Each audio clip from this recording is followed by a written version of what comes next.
Hello everyone, I am Tacit, and today I'm going to be going over a tier list for all of the characters within WarioWare. Get it together. This tier list is basically based on where Nintendo figures every single character is based on the difficulty rating. So this difficulty rating is based on all of the minigames within the game, and the developers end up putting them based on if a character is good or bad with it.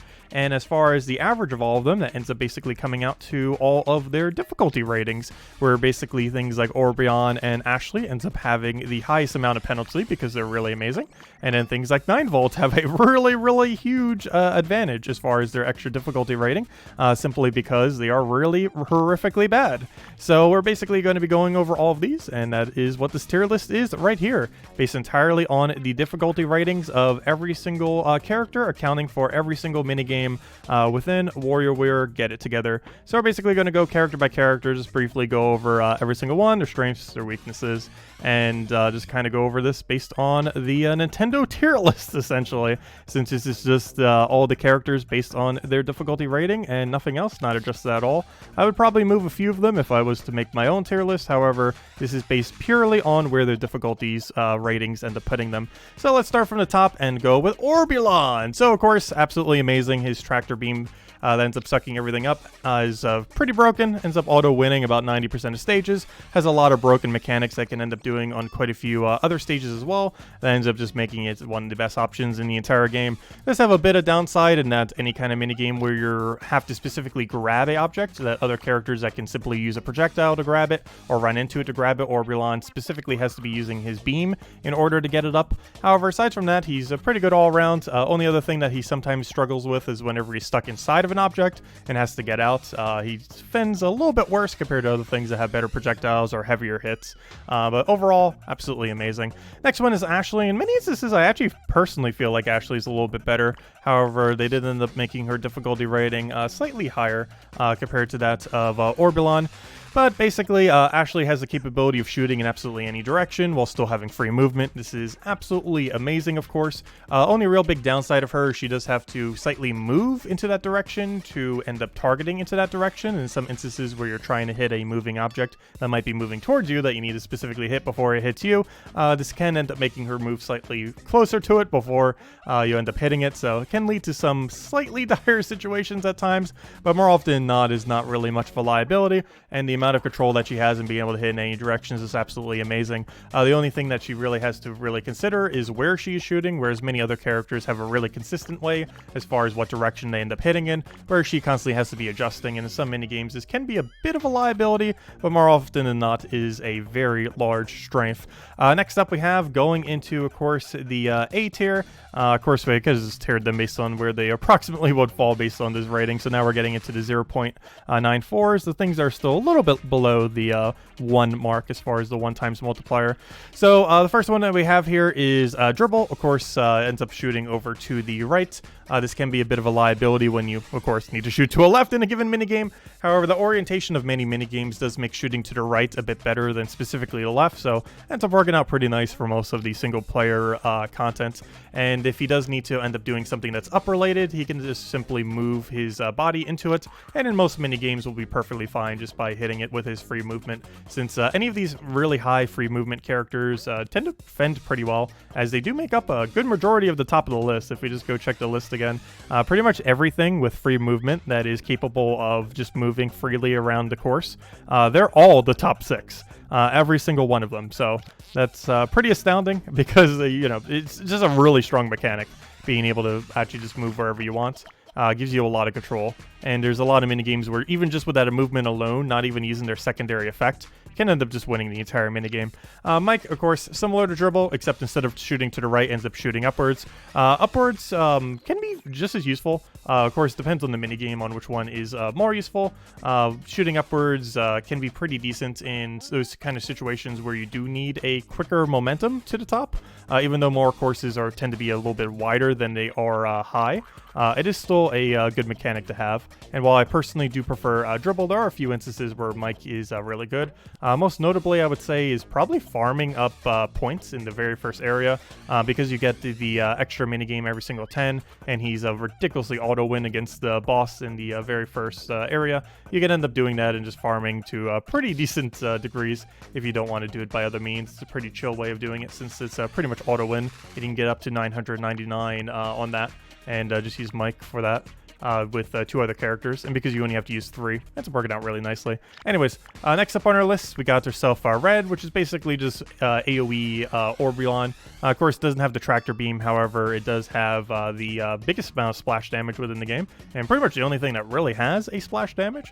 Of course, some other things kind of have it, like Wario with how it hits and stuff like that. However, it's the only one that specifically really has it with a projectile.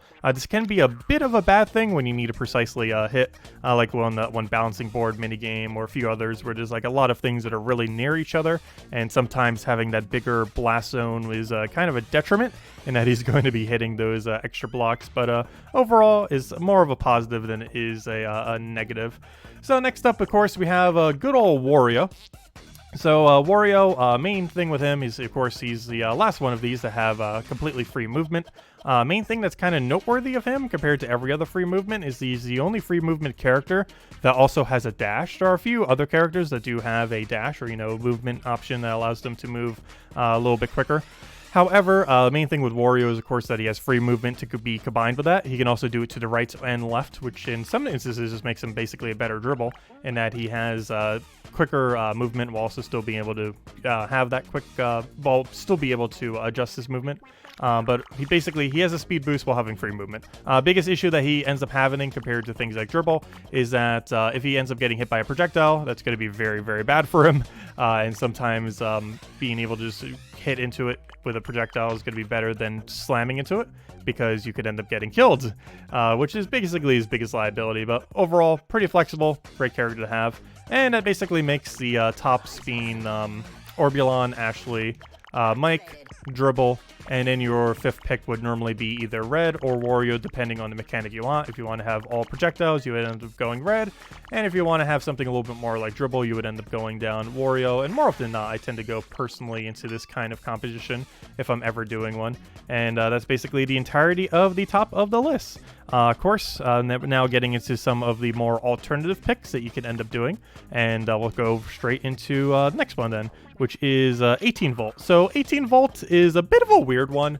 He is ridiculously good on a lot of minigames, but also horrifically bad on many others. So, of course, main gimmick with him is that he can't move. So he has a bunch of spam projectiles, which makes him pretty good. Nice. He can just hit in any direction. It's kind of like an Ashley that can't move, while also having the ring mechanic. So, of course, characters that are a little bit more movement impaired have those rings that they can grab onto. This is generally a detriment, especially when you're starting to get to the really high speeds, because it's super, super hard to deal with them, and also to account for them on every single course. And it's generally just worth ignoring any of the ring-related characters. However, 18 Volt can still be pretty powerful. He auto-wins about as evenly as Orbulon does, oddly enough, as far as some of the minigames that he just completely trivializes with how ridiculously good he is at it. But he has enough detriment to him that unless you really want to mess around with the mechanic, he's normally not worth picking, but according to difficulty rating, he's still pretty high up there compared to quite a few of them, so there's that. Overall, I probably wouldn't mess with him too much, given that he's basically already at a double penalty, and that he will have quite a few times where he ends up dying, and he also doesn't end up getting as much of a difficulty rating bonus. Next one we have here is Dr. Krygor. I personally do not care for Dr. Krygor. However, of the really floaty characters, he is technically the most consistent out of them, unless you consider Wario, in which case Wario is better.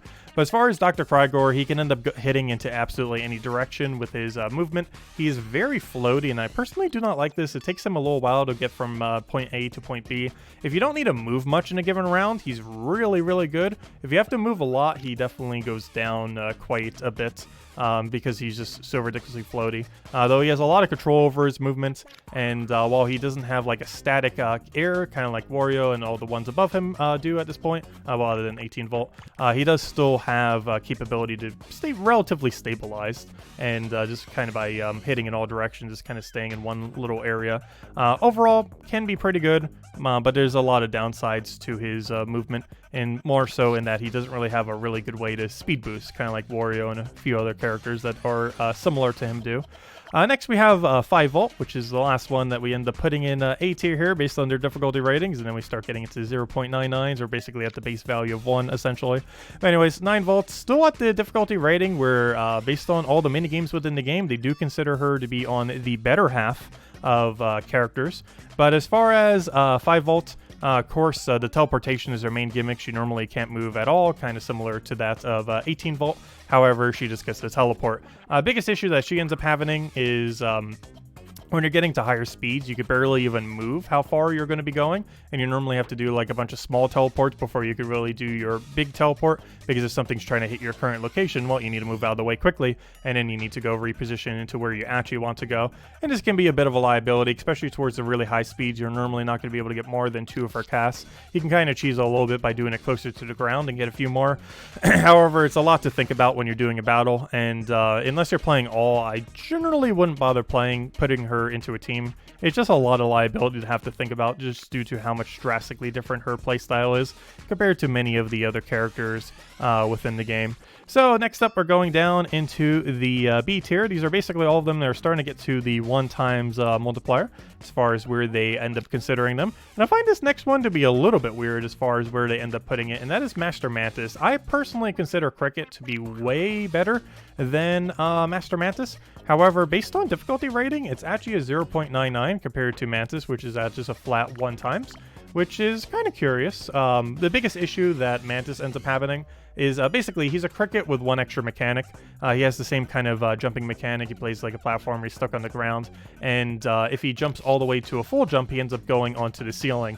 And this I personally find to be ridiculously bad, because if you go onto the ceiling and you're not wanting to go on the ceiling, once you get to the higher speeds, you basically just auto die, because you think you're still going to be coming back onto the ground, and then you're still stuck on the ceiling, and that leads to some pretty bad situations. Obviously, he can end up utilizing this for a couple minigames in order to do him a little bit better, but generally this is more of a detriment than a help, because if you end up doing his jump and you do end up on the ceiling when you don't intend to, you're basically just going to die or lose a lot of time, or some combination of the both. And it's just not worth using compared to Cricket. If you're going to bother using this, you're generally going down the route of Cricket. Plus, if you're doing it in this kind of game mode, you get slightly more points. Barely any, but a little bit extra. Anyway, as far as Mona, Mona's kind of interesting. Main downside of her, of course, is she's constantly moving. She has to kind of just hold onto a wall and kind of keep bumping into it to not keep moving that, or throw it out her boomerang. A little bit of a weird one. Her boomerang is very strong, though it's not really high impact compared to quite a bit of other hits within the game. And this can lead to some pretty bad situations where her boomerang doesn't really hit hard enough for her to do quite a few of the puzzles, or at least not as efficiently as other characters. And that's basically her biggest detriment, though her biggest upside is she does have a lot of control over her projectile, and she can just kind of move it all around. And if there's ever a minigame where you need to hit multiple enemies, she's generally pretty good at it, since you just do 1 boomerang throw and it just kind of cycles through all of them without really needing to worry about much, especially if the course isn't specifically targeting at you, since of course she can't move during that. But if your only goal is to hit a bunch of things and they aren't targeting you, she ends up working out pretty well in those kind of situations. Generally a bit of a liability and not worth using compared to the billion other floaty projectile characters, as there are plenty enough that you don't ever really need to end up choosing her. However, she's a good alternative if you maybe want to replace out like Wario or Orbulon for just a simply purely projectile based character. And next, as far as B tier, we have ourselves Cricket, which we were kind of mentioning earlier. He's just a platformer, basically just gets his single jump. Overall, would consider a bit better than Mantis, even though the game technically doesn't, or considers them even.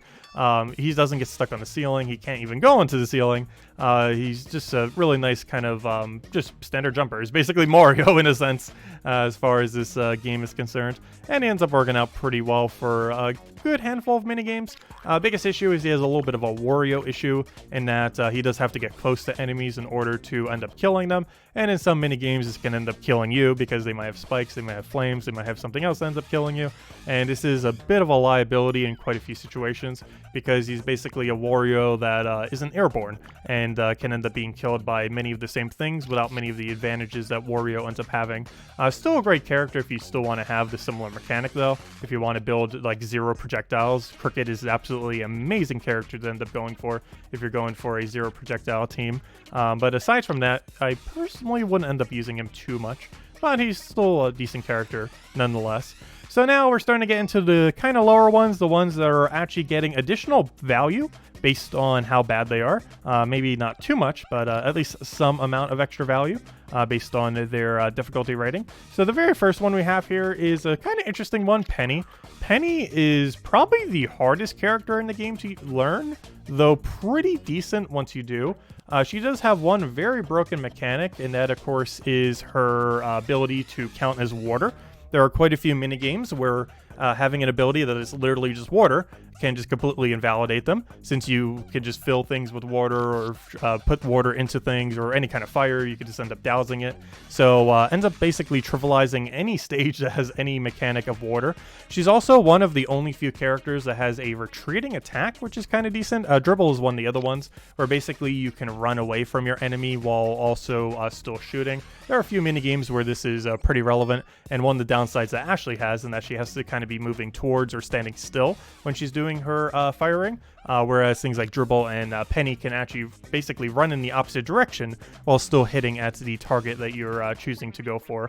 Biggest issue that Penny has is she has 1.5 billion projectiles that she's shooting every single second, and this is very bad on mini games where you have to be really precise because you basically have to body slam into things, which at that point you might as well use any of the 6 characters that have free movement that could just, you know, do that already.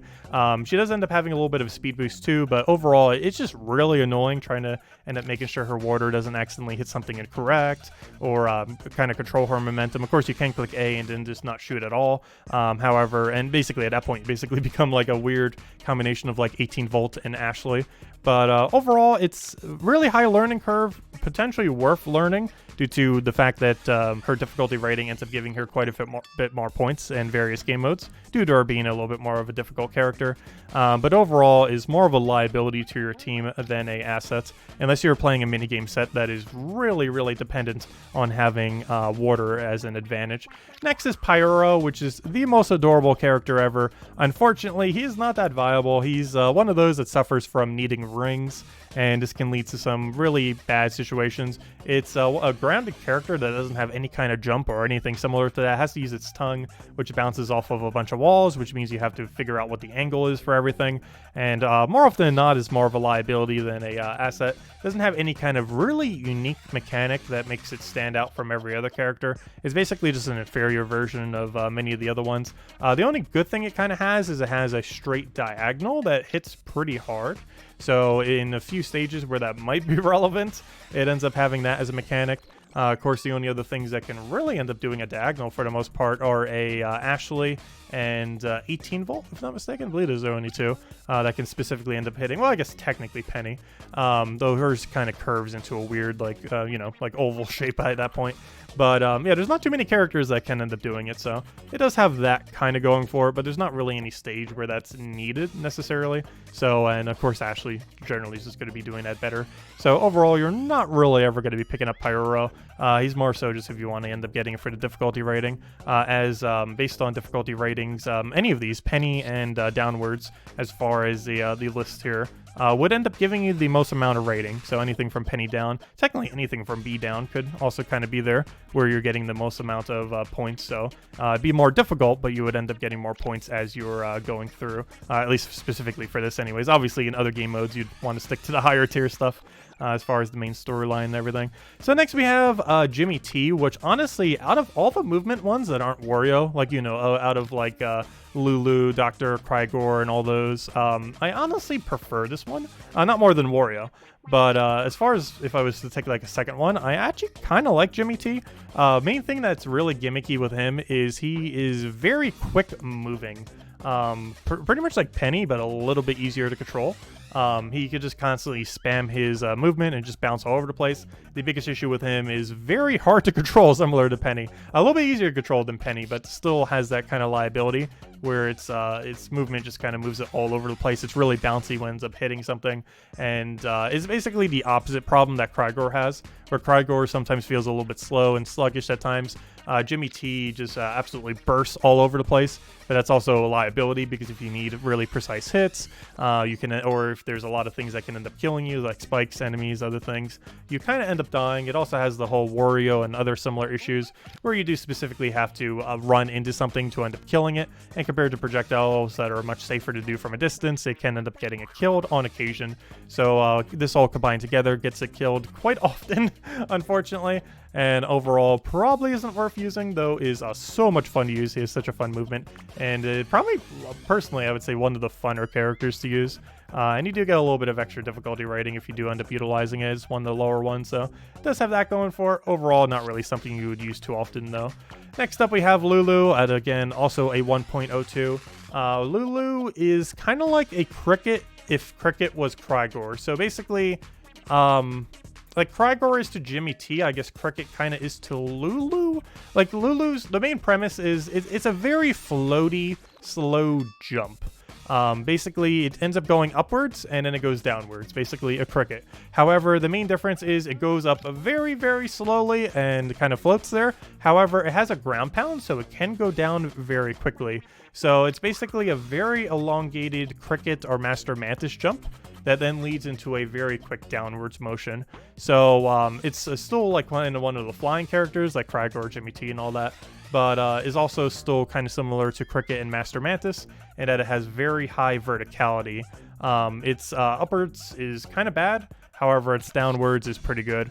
This would probably only be used if you were using Cricket and you wanted a really similar mechanic, just so you don't have to think about different mechanics that much. Have like Cricket, Master Mantis, Lulu, and then whatever else for the rest of your team.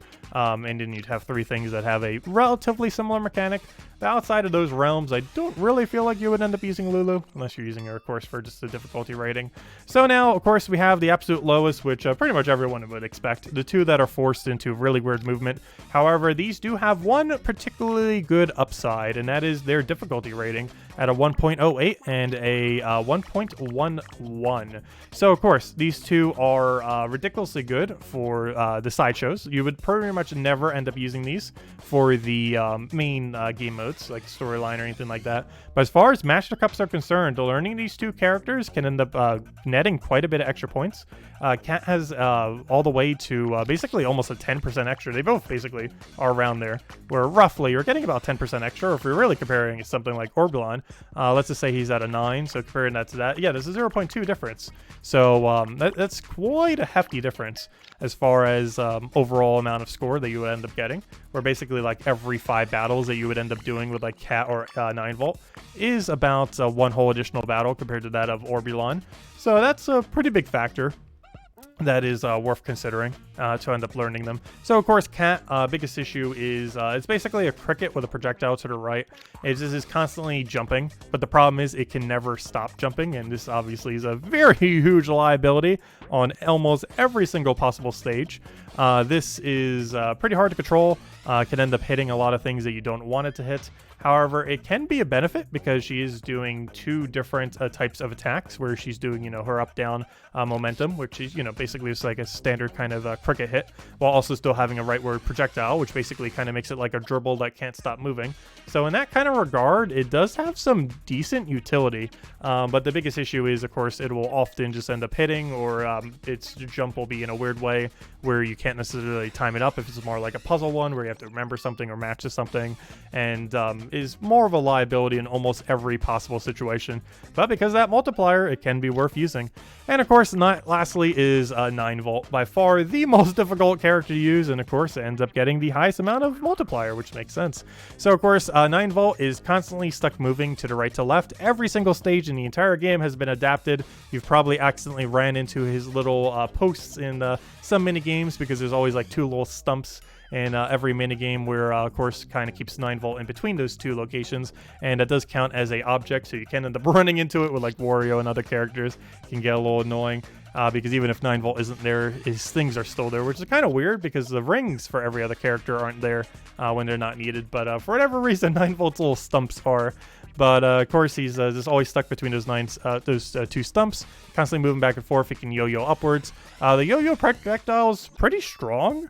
The biggest issue with it is actually getting it aligned when you want it aligned, and you sometimes have to do like spam the yo-yo in order to slow down and then speed back up in order to kind of get aligned to a certain degree.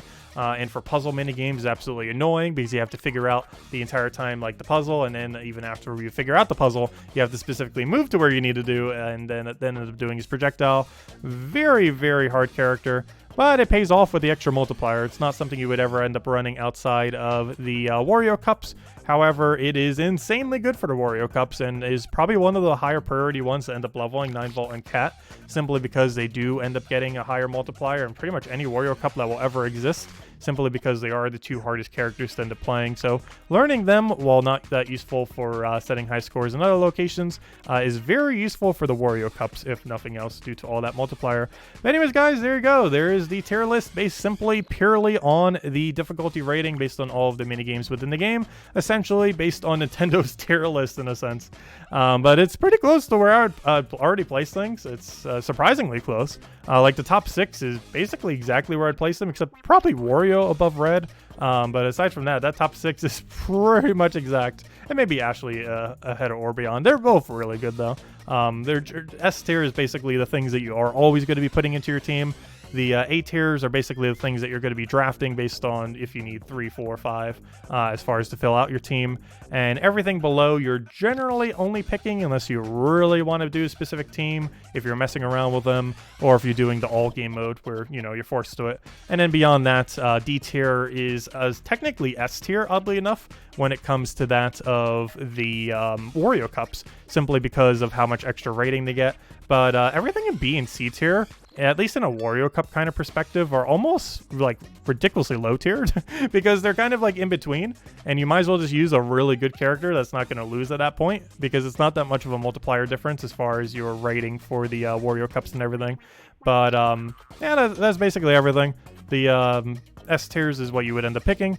A tiers are kind of just the substitutes. D tiers are the things that you would end up putting if you're specifically doing Wario Cup. And B and C are just kind of like the fillers that you probably won't use most of the time, but can end up kind of building around. But anyways, guys, that'll do it for this video. Still going to be covering a few of the WarioWare things into the future. One of the main things I've been trying to work on is trying to get all of the favor for all of the characters, so we can end up having kind of going over all of the prezzies as far as what you can end up doing for those. Been trying to fill those out very slowly. Takes absolutely forever. Probably have a video going over all of the common like 1 to 3 stars soon. Still trying to fill out the 3s. I do have all the 2s and 1s, so we'll cover that in the near future. But anyways, guys, that'll wrap it up for this video. If you still have any other questions, feel free to leave it in the comment section below, and I will catch you guys soon. Goodbye, everyone. Thanks for watching.